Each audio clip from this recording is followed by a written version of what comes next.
কি দাবিতে আপনারা এখানে অবস্থান নিয়েছেন? সালমা ভাই আনছে। দাবি কি আপনাদের? আমার খালদা জিয়ার দ্বারা দাবি আছে। এই সমাবেশে আপনাদের দাবি কি?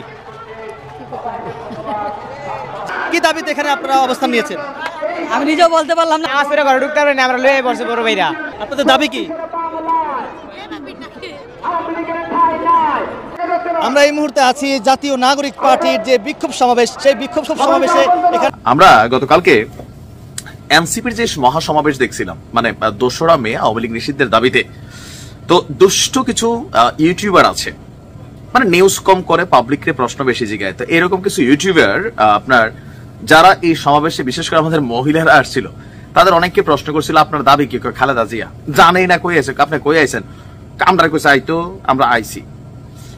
এখন এই যে ঘটনাটা, এটা আসলে এনসিপির জন্য অন্তত রাজনৈতিক দল হিসেবে কি বার্তা দিচ্ছে? দেখেন, আওয়ামী লীগে এই চরিত্র ছিল, বিএনপিতেও ছিল, এখন এনসিপিতে এসে ভর করছে। এখন আমরা তো নতুন বন্দোবস্ত অথবা নতুন রাজনৈতিক একটা চিন্তার দিকে যখন বাংলাদেশ এগোচ্ছে, তখন যে দলটার উপর নির্ভর করে এই যে আমরা স্বপ্ন দেখছি, সেই দলেই ভাড়া করা লোক দিয়ে না প্রোগ্রাম চলায়। আর আমাদের কি বলা হয় যে বাংলাদেশ জাতীয়তাবাদী যুব দলের কেন্দ্রীয় সভাপতি আব্দুল মুনায়েম মুন্না, তিনি তার বড় দাবি করছেন 2-4% না ভাই, 50%।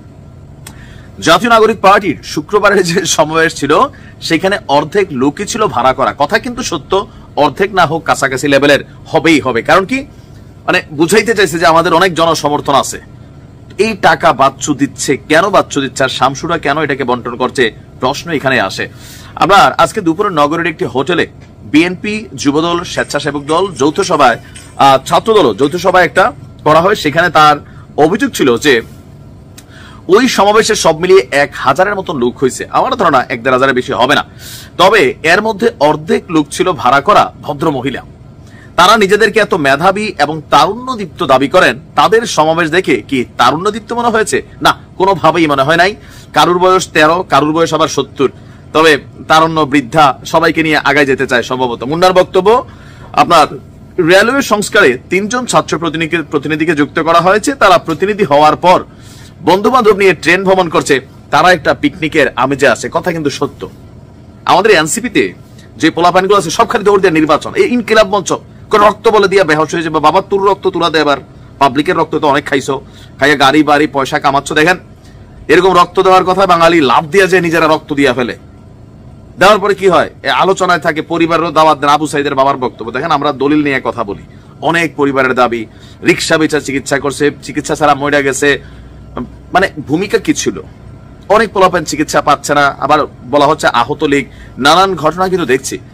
এই সকল ঘটনা থেকে একটা মেসেজ তো তৈরি হয়ে গেছে যে এনসিপি তাদের জনপ্রিয়তা হারিয়ে ফেলেছে। দেখেন, অন্য কোনো কারণ না, এদের সবার মধ্যে ক্ষমতা, টাকা পয়সা, লোভ ঢুকে গেছে। যে যেমনে পারতেছে, যার অ্যাঙ্গেলে পয়সা কামাইতেছে দেদারসে। আর এগুলো নিয়ে গণমাধ্যমে রিপোর্ট হচ্ছে, অনেক রিপোর্ট হয়তো আমরা এখন পাচ্ছি না, ক্ষমতা থেকে পড়লে পাবো। এটাই হচ্ছে বাস্তবতা। তো এনসিপির এমন করুণ পরিণতি দেখে আমার নিজের কাছে আশ্চর্য লাগছে যে এই দলটা কেন এত দ্রুত তাদের জনপ্রিয়তা হারাচ্ছে। মূল কারণ হচ্ছে নিজেরা 8-10 জন সব কমিটির প্রধান, নিজেদের আত্মীয় স্বজন, বাবা, চাচা, খালু, মামা, তাদেরকে পয়সাওয়ালা বানাচ্ছে। আর যারা একটু লাইমলাইনে যাচ্ছে সবাই খালি এমপি হইতে চায়, সবার বক্তব্য এমপি। তারা নির্বাচন চায় না, কিন্তু নির্বাচনের জন্য কোন আসনে কে বসবে সেটা কিন্তু আগে থেকে মাথায় রেখা অ্যাক্টিভিটিজ চালাচ্ছে।